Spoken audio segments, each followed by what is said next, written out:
Good evening, everybody. In this hall, we have been discussing various subjects related to India-US relations, India-China, Japan, sometime ASEAN, sometime Arab Spring. This time, as Nandini said, we are discussing something which concerns everybody, all nations. The fact that Paris Agreement signed by 195 countries, it indicates how important it is. And I think most of you who have come here have some understanding of this agreement and where we have arrived, but still I am sure our expert will sort of enlighten you about the implications, not only for India, but all the countries which have signed it. Ambassador Dasgupta would like to comment. The Paris Agreement essentially is what is called a pledge and review agreement, applicable equally to all parties. Every country in the world, every member of the United Nations, is bound by this pledge and review agreement. It does not involve commitments that are legally binding, but a pledge.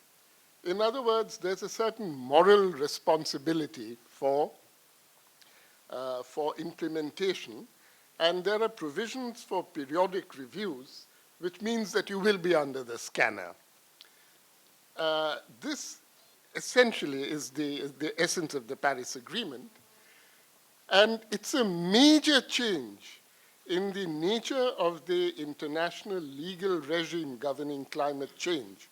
Because what you had previously was a legal system which drew a clear distinction between developed countries, countries that were responsible for causing climate change in the first place, and developing countries which have very low per capita emissions, historically have had very low per capita emissions, and in that sense cannot be held culpable for precipitating climate change. If every country in the world had the same per capita emissions profile as India, there would have been no climate change problem. So it's a question of sharing the global atmospheric space that we have in common.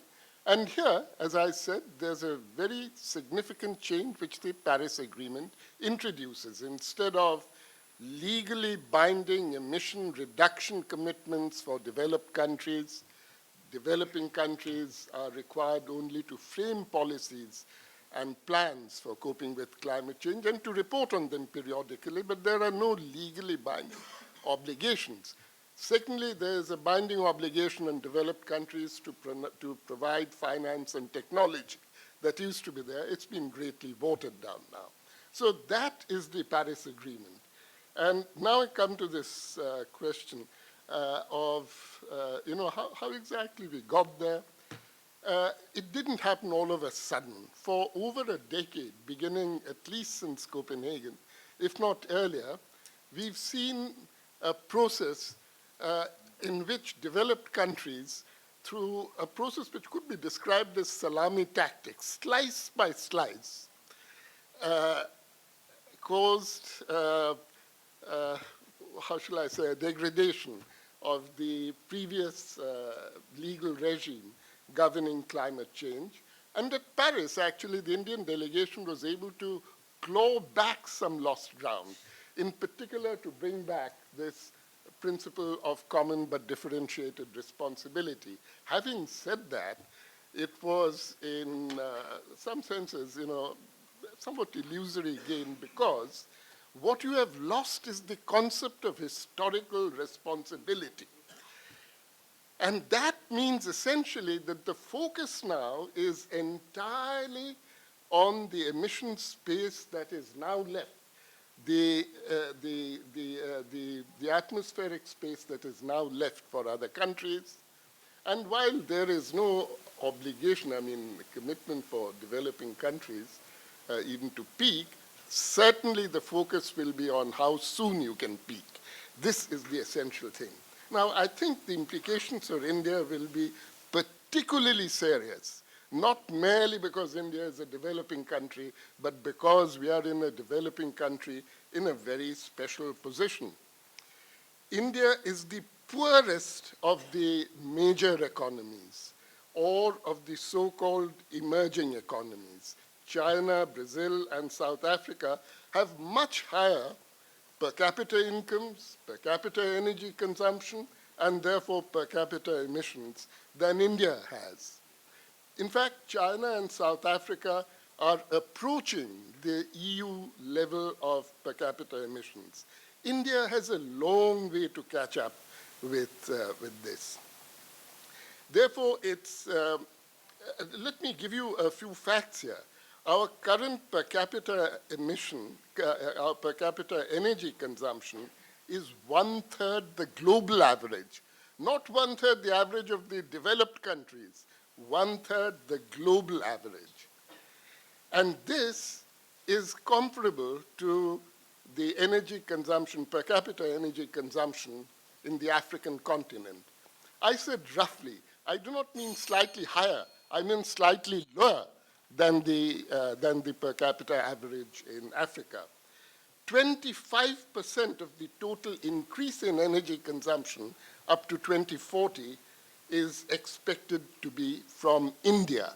25% of the global increase, according to International Energy Agency figures.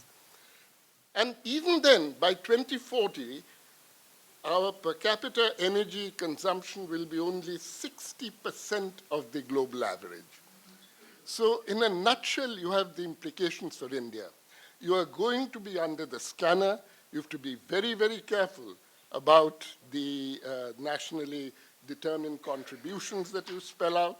We have very ambitious targets. I think it's essential that we should clarify the assumptions on which these targets are based. Assumptions regarding the extent of financial and technology support on which they are contingent, assumptions regarding the terms on which future technology will be available to India. We need a major technology transformation. We need to move from a global energy order which is based on hydrocarbons and has been based on hydrocarbons ever since the beginning of the Industrial Revolution, to a new global energy order which is based on renewables and nuclear. That is, of course, correct, and he's absolutely right. We need to work together on that. The question is on what terms?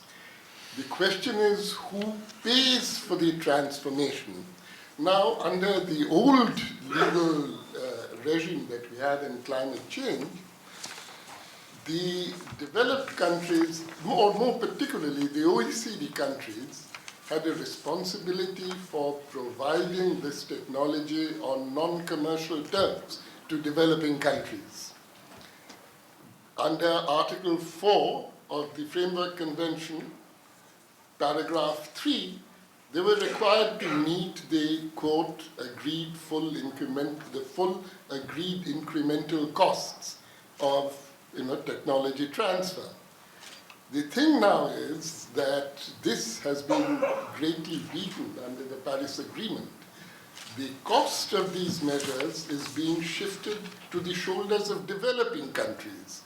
Now the onus is on you to remove so-called obstacles to technology transfer, which means if you have import tariffs or any other type of controls to protect your own industries, which means that you have an obligation to provide incentives to those who buy these new technologies. In other words, the cost of developing and the diffusion of these new technologies is being shifted to the shoulders of developing countries. So that is the question. We have no disagreement on the need for a fundamental change in the global economic order. The disagreement is about who pays for it. Let's actually see what has happened so far. What has happened so far is a shift from coal to gas.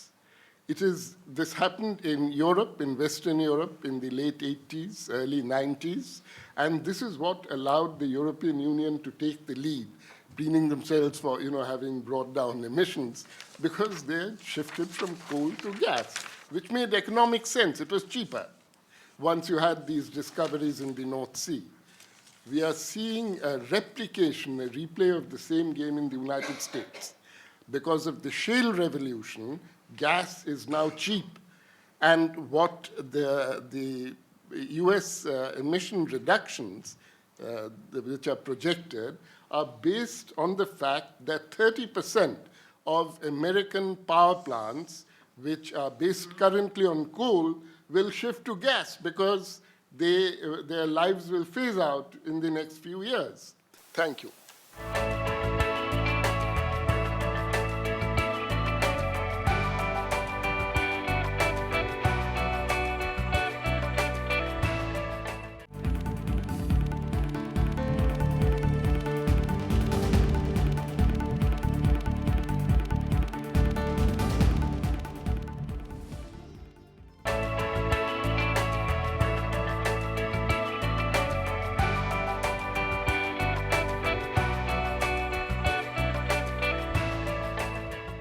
In this hall, we have been discussing various subjects related to India-US relations, India-China, Japan, sometime ASEAN, sometime Arab Spring. This time, as Nandini said, we are discussing something which concerns everybody, all nations.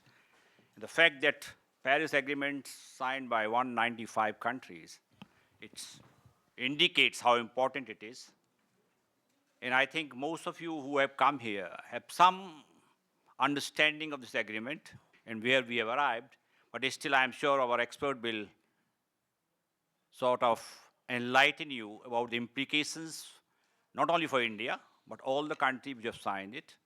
Thank you very much. I appreciate the opportunity to be here, and it's an honor and a pleasure to be on a panel of such distinguished persons.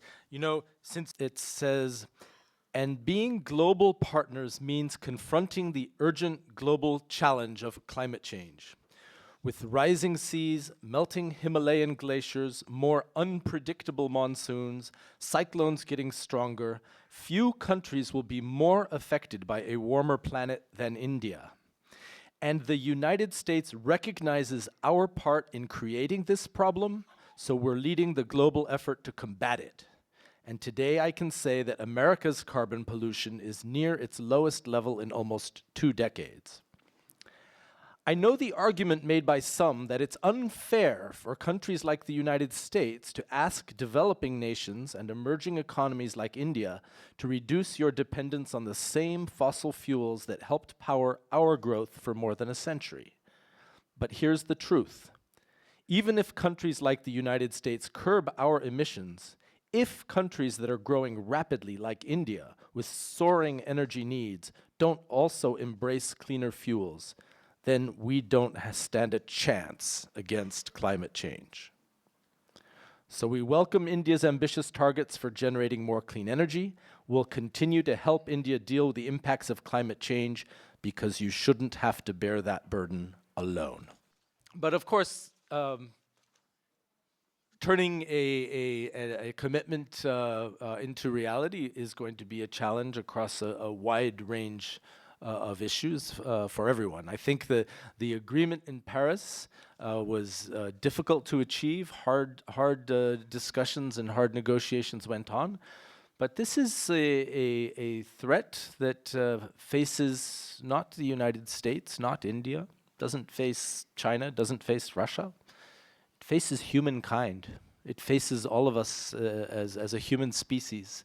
And so that we were able ultimately to set aside to some extent our nationalities and to come to an agreement on the basis of our humanity to address a grave threat, I think is really a credit to us, but the next step is to make it real and to carry it out. And I think India's record in that regard is quite good so far. I think the United States record certainly in recent times is good, and I appreciate what candidate Clinton has said, and certainly what President Obama has done in what candidly has been a difficult political environment for him to do it in.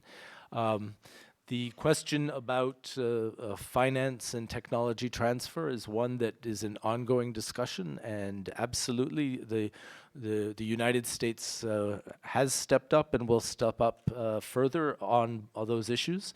It's It will never be the case that everyone is in agreement that what is sufficient, what is insufficient, what is a top priority, what is a secondary priority. So those discussions will go on, and they will be controversial.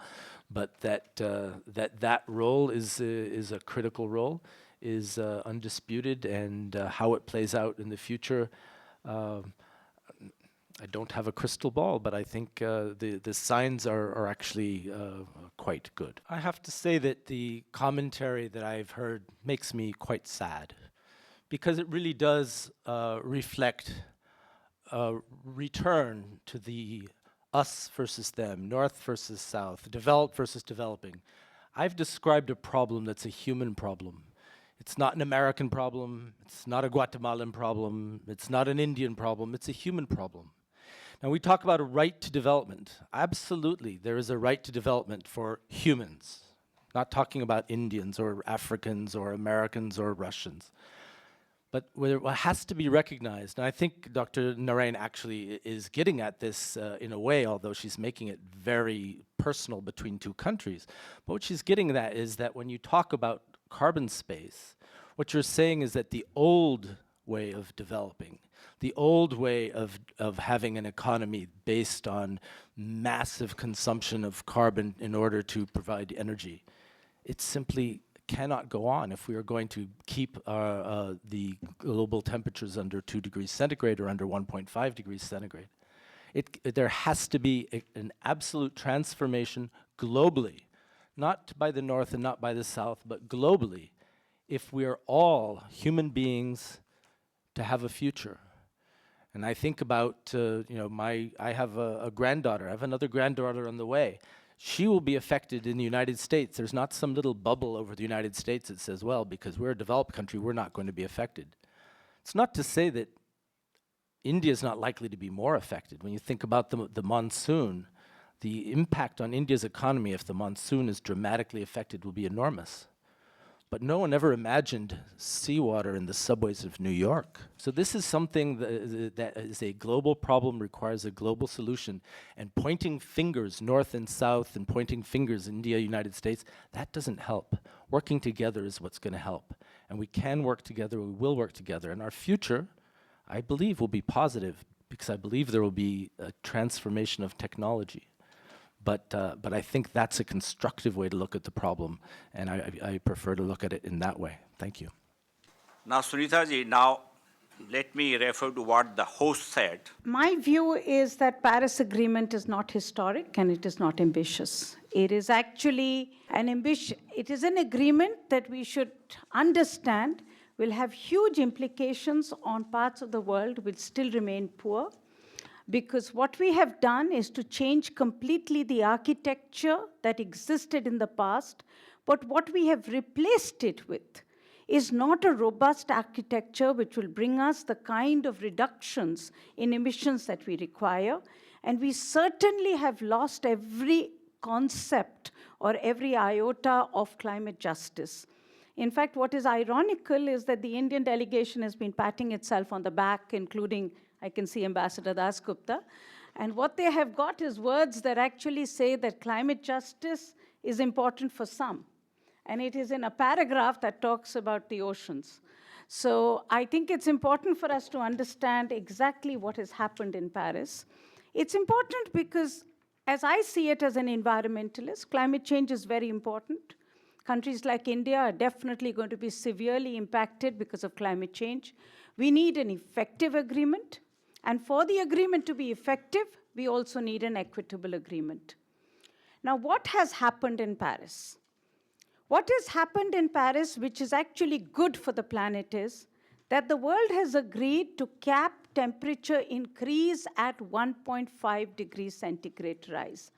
Now, that is very important because you do know that already the worst impacts of climate change are happening in our part of the world. And that is happening with even temperature rise of less than 1 degree centigrade. But the problem is that when you cap temperature increase, you also cap the amount of emissions that the world can emit to cap that temperature. Now, the position that CSE, my organization, has had, and that was our demand to the Indian government, is that in the Paris Agreement, we need an absolutely clear, explicit position that any emission reduction will be based on a fair share of the global carbon budget. The reason this is important is that if you look at what IPCC says, the entire climate, the global carbon budget, to keep the world below 2 degrees centigrade is about 2,900 billion tons between 1850 to 2100. The world has already spent 1,900 billion tons. You're left with 1,000 billion tons if you want to cap temperature at 2 degrees with a 66% probability. If you cap temperature at 1.5 degree, it's about 500 billion tons. And the fact is that with the current lack of ambition of the developed world, by 2020, you finish whatever is left. And if you take it even to 2 degrees, then by 2030, you finish whatever is left, the 1,000 billion tons. So the problem that Paris, what we have to understand what the Paris Agreement is. The Paris Agreement is an agreement of surreptitiously appropriating illegally the carbon space that you do not talk about because Indian government officials just want sprinkling of a few words of equity here and there.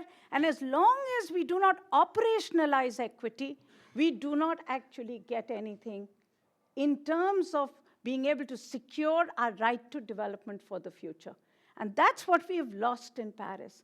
The problem that I have as an environmentalist is, and that's where my problem with the US government has been, that unfortunately, what we have is a lot of rhetoric and still not action, which is deep enough to actually show that you're getting emission reduction in the developed world. We did a book a few months ago, pre-Paris, called Capitan America, where we analyzed, we did an MRV, a measure, a review of the US Climate Action Program. And our analysis and our conclusion is that the US Climate Action Program is nothing more than business as usual. And in fact, what you find is that if at all they do any reduction because of better emission standards, fuel economy standards, or standards for more efficient appliances, all that is lost because of increasing consumption. You're actually seeing bigger houses in the US. You're seeing more cars, more driving, more miles that are being driven. This is data by the US Department of Energy itself. And if at all there is decrease in emissions, it's because of the switch to gas over coal. But that is being negated because the increase in emission use that they themselves are predicting. So I think what Paris did not do was to hold the entire world accountable to make sure that emission reduction was real, was as deep as it needed to be. And what we will have tomorrow is that the rich world has already appropriated now the carbon space. Once you've eaten it, it's very difficult to talk about asking them to reduce that space. But once they've already appropriated the entire global carbon budget, then all you are left with is large parts of Africa and India, which does not have its right to development for the future. Only good thing that is in the Paris Agreement is in the global stocktake, as you asked me this, there is a word called that the global stocktake will happen on the basis of equity. Now, I am hoping that the Indian negotiators stop picking on small problems and end up missing the last large picture. For the last 3 years, the Indian government's position has been, we will not allow an ex-ante review, without understanding that an ex-ante review will actually help us because we will hold the developed world accountable. And so what my hope today is that the Indian government will actually recognize all that we have lost and be able to today now demand more accountability from the developed world so that they reduce their emissions We also need to reduce our emissions, but let's be very clear, whatever India does is nothing as compared to the huge footprint of a country like the US. 21% of the global carbon space already eaten up. Between now and 2030, with their climate action plan, they will take up another 10%. We need to be very clear, the world has actually successfully changed the framework of climate agreement, and the negotiations have, and I think the US in that sense has waged a very determined, and I think a very powerful, and you have to give them credit, since President Obama has come in 2009, and they have changed the framework. There is no CBDR, and I think Ambassador Dasgupta's, therefore, constant emphasis on funds is something that the Indian delegation should stop asking for, because it only made sense when you had historical emissions and you could actually hold countries responsible for the contribution to the problem, and therefore the need to fund the action in countries that were not responsible. Now, as George very correctly said when he responded to my first position, is the world is one. It's no longer about finger pointing. We have to do this all together. We're all in it together. We all have to take action. The world has been successfully rewritten. The agreement has been rewritten. It is for that reason that India now needs a different negotiating strategy, in my view. I think we need to be very clear that we are most vulnerable to climate change. We have to get the world to take effective and tough measures to reduce emissions, which means that we have to talk clearly and more bluntly to the developed world about their emissions, even as we take our own emission reduction seriously. If you look at it, gas is very good on carbon dioxide emissions, but it is very bad. I mean, it is good for carbon dioxide. It reduces carbon dioxide, half of the coal emissions, but it has methane emissions. And if you start looking at the new science that is emerging, it is talking about the potency of methane emissions being much higher than what had been estimated. There is also now more and more data coming out, particularly of the US as well as Europe, to suggest that the shale gas and the mom and pop, the more sort of decentralized shale gas, has huge amount of methane leakages from the point of production to the consumption. So you could actually be negating the gains that you make out of cleaner coal by having more methane emissions. The other problem is that by moving to gas, you delay the renewables. And that's really where the question is. Today, with such cheap price of oil and such cheap price of gas, what is the incentive for investment in renewables? If you look at the US, and I mean, the trouble is we've studied the US so carefully, so I keep using you as an example, George.